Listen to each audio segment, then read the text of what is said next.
নমস্কার দাদা ভাইরা, দিদি ভাইরা, আপনাদের কিছু কথা বলতে এলাম।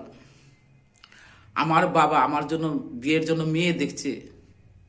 বিয়ে করতে আমার খুব ভয় লাগছে।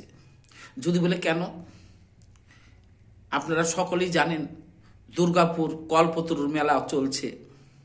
কালকে আমার দুই বন্ধু মিলে, এক বন্ধুর বউ মিলে মেলা দেখতে গিয়েছিল।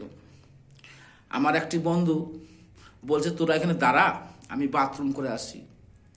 এক বন্ধুর বউ আর এক বন্ধুর বউকে নিয়ে পালিয়ে গিয়েছে।